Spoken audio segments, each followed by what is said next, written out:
নজরদারি বৃদ্ধি করে এবং রিজন গ্রুপের চেয়ারম্যানকে গ্রেফতার এবং অন্যান্য আসামিদেরকে গ্রেফতার করার জন্য আমরা অত্যন্ত সচেষ্ট থাকি। আমাদের বিশেষ একটি টিম এর ফলশ্রুতিতে মাসুদ পারভেজকে তার বাড়ি তার এলাকা থেকে গাজীপুরের কাপাসিয়া থেকে গ্রেফতার করতে সক্ষম হয় 14 জুলাই তারিখে। মাসুদ পারভেজের দেওয়া তথ্যের ভিত্তিতে র্যাবের একটি বিশেষ দল, আপনারা নিশ্চয়ই ইতিমধ্যে জেনেছেন, সাতক্ষীরার দেবহাটার সীমান্ত থেকে মোহাম্মদ শাহেদ করিমকে গ্রেফতার করতে সক্ষম হয়। পরবর্তীতে তাকে জিজ্ঞাসাবাদের জন্য ঢাকায় নিয়ে আসা হয় এবং প্রাথমিক জিজ্ঞাসাবাদে মোহাম্মদ শাহেদ করিম তার অপরাধ আমাদের কাছে স্বীকার করেছে। পরবর্তীতে তদন্তকারী সংস্থার নিকট শাহেদ করিমকে আমরা হস্তান্তর করি। পরবর্তীতে শাহেদ করিমের ড্রাইভার এবং কোম্পানির এমডি ড্রাইভার তাকে আমরা গ্রেফতার করতে সক্ষম হই।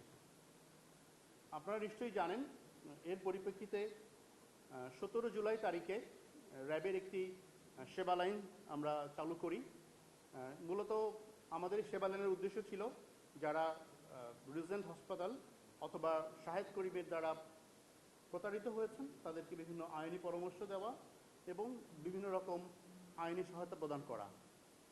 র্যাবের এই হটলাইন বা র্যাবের এই সেবা লাইনটি চালু করার পর আমরা সকলের নিকট থেকে অভূতপূর্ব সাড়া পেয়েছি এবং আমরা একটি অফিসিয়াল একটি ইমেল অ্যাড্রেস দিয়ে, যেখানে যারা বিভিন্নভাবে প্রতারিত হয়েছেন তাদের বিষয়ে আমরা বিস্তৃত তথ্যের জন্য আহ্বান জানাই। এর ফলশ্রুতিতে আমরা আজ পর্যন্ত সর্বমোট 120টি ফোন কল আমরা পেয়েছি মূলত শাহেদ করিমের বিভিন্ন বিষয়ে। এছাড়া আরও 20টি ইমেইল আমরা আজ পর্যন্ত তার বিরুদ্ধে অভিযোগ সংক্রান্ত আমরা প্রাপ্ত হয়েছি। মূলত যে অভিযোগগুলোর পরিপ্রেক্ষিতে শাহেদ করিমের এই অপকাণ্ড, মূলত সেই ধরনের অভিযোগগুলোর প্রথমে রয়েছে যে সংক্রান্ত অভিযোগ আমরা আমাদের ফোন কলের ভিত্তিতে পেয়েছি। অভিযোগগুলোর মধ্যে গুরুত্বপূর্ণ অভিযোগগুলো হচ্ছে শাহেদ করিম চাকরি দিবে বলে একটি বিশাল অঙ্কের টাকা অনেকের কাছ থেকে নিয়েছেন। এর পাশাপাশি বিভিন্ন জায়গায় বদলির জন্য উনি সুপারিশ করবেন এই মর্মে টাকা নিয়েছেন। এর পাশাপাশি বিভিন্ন জায়গাতে বালু ভরাটের কাজ, রড, সিমেন্ট, বিটুমিনের সাপ্লাইয়ের কাজ এরকম বলে বিভিন্ন টাকা উনি আত্মসাৎ করেছেন। এর পাশাপাশি আরও বেশ কিছু সংখ্যকের কাছ থেকে আমরা অভিযোগ পেয়েছি মাসুদ করিমের যে হসপিটাল আছে, রিজেন্ট হসপিটাল, এই দুইটা শাখা থেকে মূলত অতিরিক্ত ফি আদায় করা, অর্থাৎ চিকিৎসার যে পরিমাণ চিকিৎসা এবং চিকিৎসা ব্যয় যেটা হয়েছে ওই ব্যয়ের অতিরিক্ত অনেক বেশি অর্থ আদায় করার অভিযোগ আমরা পেয়েছি। এরপর থেকে এছাড়াও আমরা মাসুদ করিমের সহ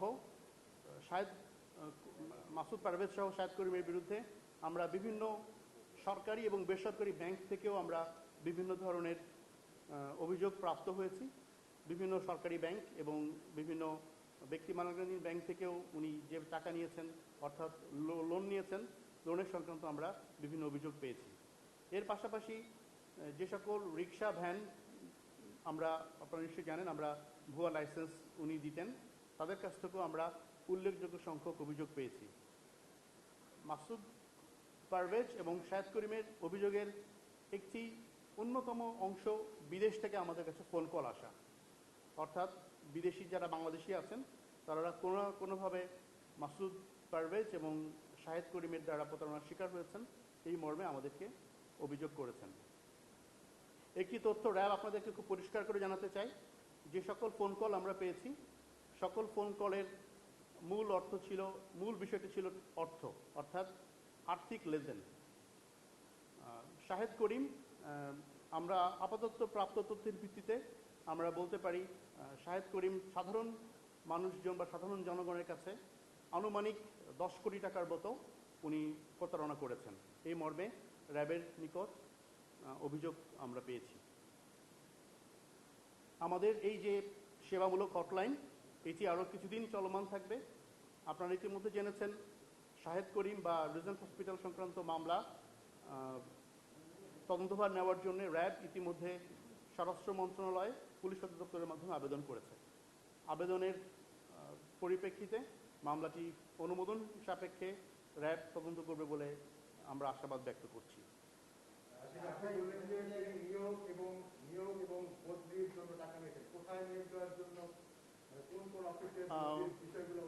মূলত আমরা যে সকল অভিযোগ পেয়েছি, অভিযোগের পরিপ্রেক্ষিতে আপনাদের জানাতে চাই, সরকারি চাকরি দেওয়ার কথা বলে উনি মূলত সাধারণ মানুষজনের কাছ থেকে উনি টাকা নিয়েছেন। সরকারি চাকরি দেওয়া এবং যারা সরকারি চাকরিতে ইতিমধ্যে আছেন তাদের বদলি বাণিজ্যের একটি বড় অংশ শাহেদ করিম করে থাকতেন। অর্থাৎ যারা সরকারি চাকরিজীবী আছেন তাদেরকে বিভিন্ন জায়গায় বদলি এবং অন্যান্য ক্ষেত্রে বদলির জন্যও ভুক্তভোগীরা তাকে টাকা দিয়েছিল।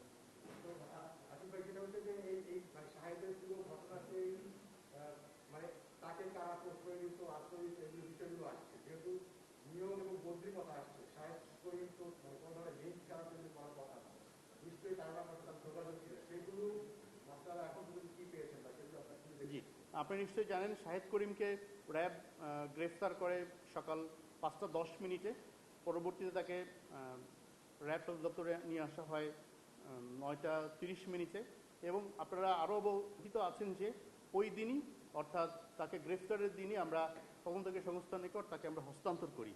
অর্থাৎ শাহেদ করিমকে জিজ্ঞাসাবাদের জন্য আমরা প্রকৃতপক্ষে আইনের মধ্যে থেকে খুব একটা বেশি সময় পাইনি।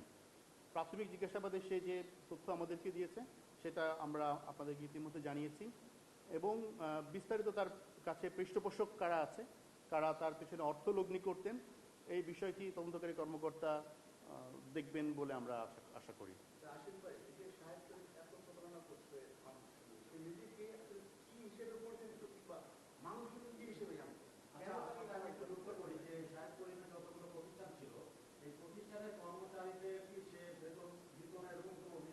জি জি, ধন্যবাদ। আমরা একটি গুরুত্বপূর্ণ অংশ আমাদেরকে যোগাযোগ করেছে আমাদের সাথে। শাহেদ করিমের যে পরিচালিত যে প্রতিষ্ঠানগুলো আছে, প্রতিষ্ঠানের কর্মকর্তা কর্মচারীদের সে বেতন দিত না। তারা বেতন আদায়ের জন্যও বা তারা বেতনের ব্যাপারে কিভাবে আইনি পরামর্শ পাওয়া যায় এই বিষয়ে র্যাবের সঙ্গে তারা যোগাযোগ করেছে।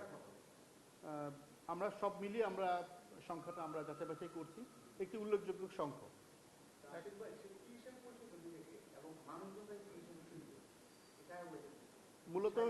মূলত শাহেদ করিমকে সবাই চিনতেন একটি গুরুত্বপূর্ণ ব্যক্তি হিসেবে। অর্থাৎ গুরুত্বপূর্ণ ব্যক্তি হিসেবে যে ধরনের নিজেকে উপস্থাপন করা দরকার, শাহেদ করিম মূলত সমাজের সকল স্তরের মানুষের কাছে নিজেকে গুরুত্বপূর্ণ ব্যক্তি বলেই পরিচয় করিয়ে দিতেন।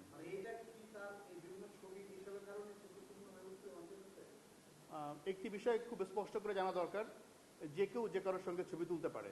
আর যাদের ছবি নিয়ে শাহেদ করিমের বিষয়ে আলোচিত হচ্ছে আপনারা জানেন তারা সকলেই একটি গুরুত্বপূর্ণ পদের অধিকারী, অর্থাৎ গুরুত্বপূর্ণ পদের সঙ্গে সকলেই ছবি তুলতে চায়।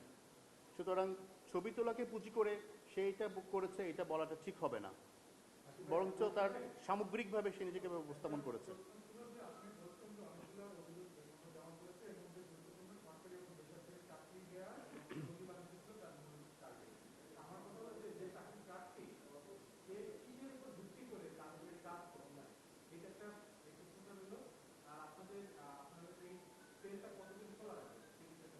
জি, ধন্যবাদ। মেইনলি একটি বিষয় আপনাদেরকে আমরা জানাতে চাই যে শাহেদ করিম কিন্তু একজন প্রতারক আইডল। একজন প্রতারকের যে ধরনের বৈশিষ্ট্য থাকা উচিত, একটা প্রতারকের যে ধরনের গুণাবলী থাকা উচিত, আমরা তদন্তে জেনেছি শাহেদ করিমের মধ্যে সবগুলোই উপস্থিত ছিল, যার ফলে উনি খুব সহজে প্রতারণা করে মানুষকে বিভিন্ন রকমভাবে প্রলুব্ধ করতেন। সাধারণ মানুষ তার গুরুত্বপূর্ণ আবহ দেখে তাকে বিশ্বাস করত। এর পাশাপাশি শাহেদ করিম ব্যক্তিগতভাবে একজন অনেকের সঙ্গে যোগাযোগ যেহেতু রক্ষা করতেন, তারই ধারাবাহিকতায় উনি নিজেকে একজন গুরুত্বপূর্ণ ব্যক্তি বলে উনি অপপ্রচার করতেন, যার ফলে মানুষজন সহজেই তার নিকট দ্বারস্থ হতো। র্যাবের যে সেবামূলক লাইনটি আছে, সেবামূলক লাইনটি আমরা আগামী 2 থেকে 3 দিন আমরা চালাবো।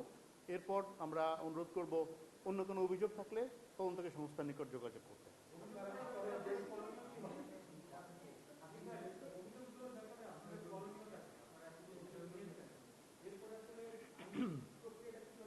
অভিযোগকারীর বিষয়ে মূলত আমরা যেটা করছি, আমরা সবাইকে একটা আইনগত পরামর্শ দিচ্ছি।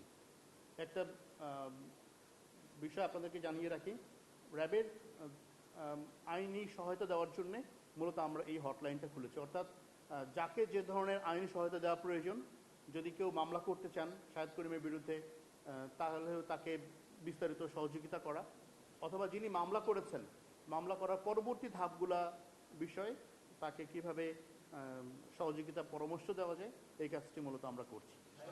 যে মামলাগুলো আছে সেই মামলাগুলো সরকারের নির্দেশে তদন্ত করছে এই মামলার তদন্ত আপনারা নেওয়ার জন্য ইতিমধ্যে স্বরাষ্ট্র মন্ত্রণালয়ে আবেদন করেছেন। এর কারণটা কি? তিনি কি তদন্ত করতে পারছে না, এই জন্য আপনারা যাচ্ছেন, না কি জন্য যাচ্ছেন? মূলত আপনারা নিশ্চয়ই জানেন, যেহেতু এই অভিযানটি শুধুমাত্র র্যাব নয়, দেশের সকল আইন শৃঙ্খলা রক্ষাকারী বাহিনী সমন্বিতভাবে আমরা অভিযানটি পরিচালনা করেছি। আর বর্তমানে যারা তদন্ত করছেন তারা অত্যন্ত পেশাদারিতার সাথে তদন্ত করছেন। সেই সাথে আরও জানাতে চাই, মূলত তদন্ত করার অনুরোধটি আমরা শাহেদ করিমকে গ্রেফতারের সাথে সাথেই আমরা ঊর্ধ্বতন কর্তৃপক্ষের অনুমোদন সাপেক্ষে আমরা প্রেরণ করেছি। যারা বর্তমানে তদন্ত করছেন তারা অত্যন্ত পেশাদারিত্বের সাথে, অত্যন্ত দায়িত্ববোধের সাথে, কর্তব্যনিষ্ঠার সাথে তারা তদন্ত করছেন বলেই আপনারা নিশ্চয়ই জেনেছেন গতকালকেও কিছু অবৈধ অস্ত্র উদ্ধার করা সম্ভব হয়েছে। এটা মূলত তদন্তকারী সংস্থার পেশাদারিত্বের এবং তাদের কর্তব্যনিষ্ঠের প্রমাণ বহন করে। যেহেতু আমরা শাহেদ করিমের বিষয়ে শুরু থেকেই আমরা র্যাব এটা নিয়ে কাজ করছিল, এরই ধারাবাহিকতায় মামলাটি আমরা তদন্ত করার জন্য আমরা অনুরোধ করেছি।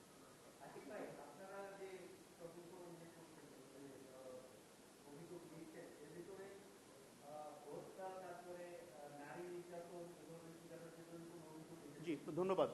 মূলত আমরা যে ধরনের অভিযোগ পাচ্ছি আমরা সেখানে ফৌজদারি অপরাধের সংখ্যা প্রকৃতপক্ষে কম। অর্থাৎ আপনি যেটা বলছেন হত্যা বা এই ধরনের গুরুতর অপরাধের সংখ্যা আমরা একেবারেই এখন পর্যন্ত পাইনি। মূলত আমরা তার বিরুদ্ধে যে ধরনের অভিযোগ পেয়েছি সবগুলোই প্রতারণার। এর পাশাপাশি আপনারা নিশ্চয়ই জানেন শাহেদ করিমের রিজেন্ট কার্যালয়ে একটি টর্চার সেল ছিল। সো আমরা ইতিমধ্যে আমরা যে টর্চার সেল ছিল ওখানে বিভিন্ন ধরনের আলামত আমরা জব্দ করেছি।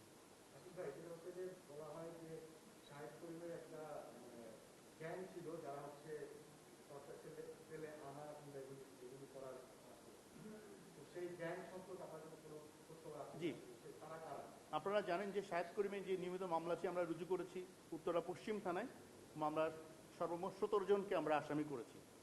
17 জনের ভিতর বেশ কিছু সংখ্যক আছে যারা শাহেদ করিমের সহযোগী হিসেবে সাধারণ ভুক্তভোগী মানুষদেরকে টর্চার সেলে নির্যাতন করতেন।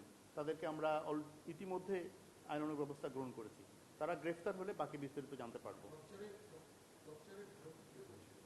মূলত টর্চারের ধরন যেটা আমরা প্রাথমিকভাবে জানতে পেরেছি, উনি খুব মারপিট করতেন, শারীরিকভাবে লাঞ্ছিত করতেন। আমরা ওনার কোশ্চেনটা নেই, উনি অনেকক্ষণ ধরে ওয়েট করতেন।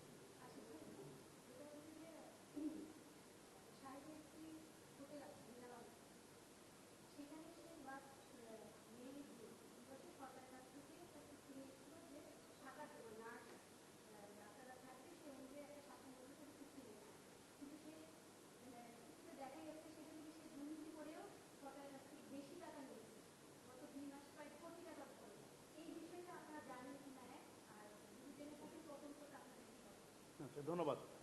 একটি বিষয় জানা দরকার, শাহেদ করিমের বিরুদ্ধে তদন্তকারী অনেকগুলি সংস্থা কাজ করছে। দুর্নীতি দমন কমিশন তার মধ্যে একটি। দুর্নীতি দমন কমিশন তার বিস্তারিত দুর্নীতি এবং সংশ্লিষ্ট সকল বিষয়ে তারা কাজ করছে। আশা করছি তাদের তদন্তে বিস্তারিত বেরিয়ে আসবে।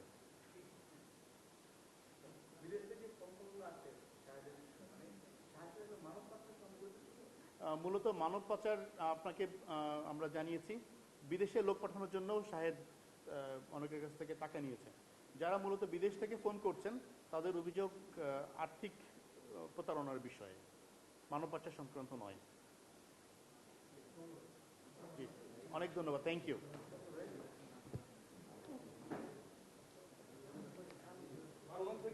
পাচ্ছেন তদন্তের ভার?